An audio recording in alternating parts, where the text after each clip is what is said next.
Love Monster and the Scary Something by Rachel Bright. It was way past bedtime o'clock in the Cutesville, and everyone was fast asleep. Everyone, that is, except one particular monster. Hello, Love Monster.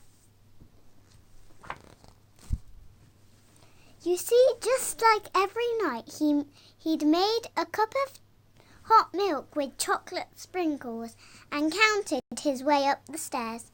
1, 2, 3, 4.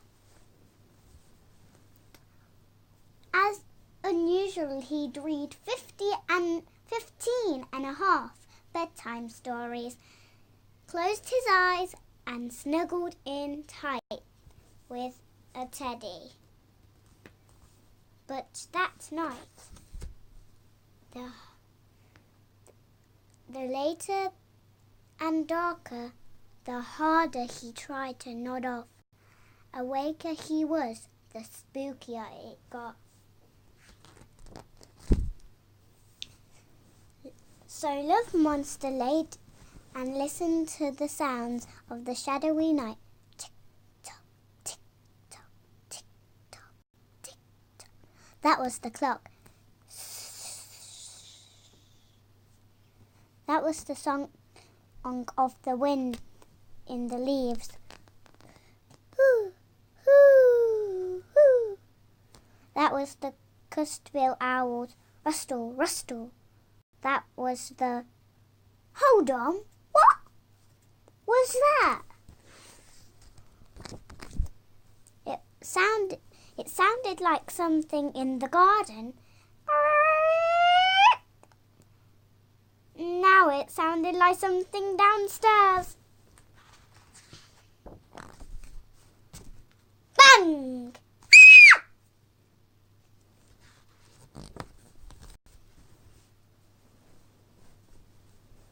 He dived under the davit and his heart was beating loud and fast. There was definitely something out there. And that something had definitely got in. Pitter, patter, pitter, patter, pitter, patter. Oh, it sounded like the something had terrible twisty toenails. Bumpety, bump, bumpety, scuffle-shuffle, bump. Oh no, it sounded like the something with terrible twisty toenails was coming up the stairs. Crunch, crunch, crunchity, crunch. Eek! It sounded like that something with terrible twisty toenails, great big teeth, and it sounded hungry. Suddenly, Love Monster could bear it no longer. Somehow, hiding from the something outside got harder, finding something brave inside. So he flung back the covers, flicked the torch, and flip went the something.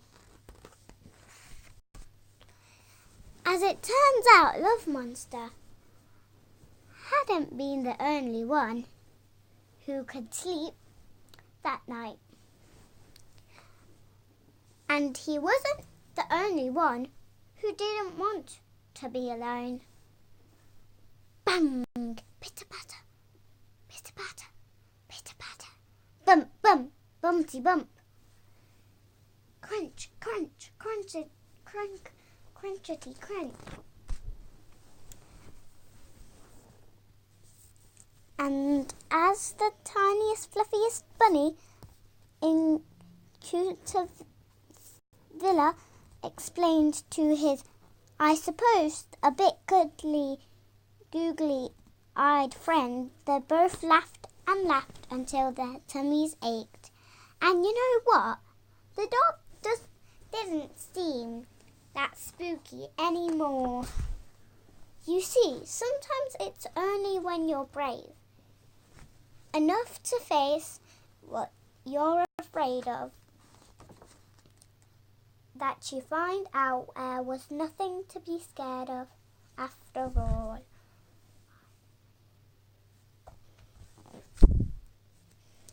It was past bedtime o'clock in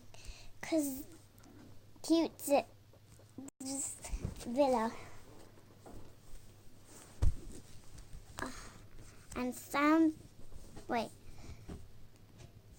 And Love Monster is the only one who wide awake, or is he?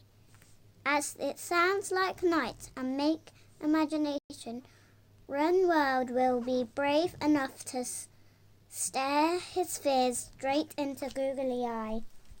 What about this?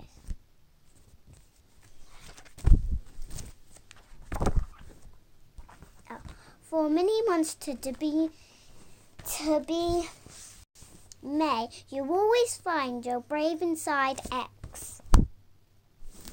A heart poignant impure edge of the bedtime story about how something is the only one face of your fears. We find out there's nothing to be scared of after all. You can read these stories too. Love Monster by Rachel Bright, Love Monster and the Perfect Present by Rachel Bright, 8. Love Monster and the Last Chocolate by Rachel Bright.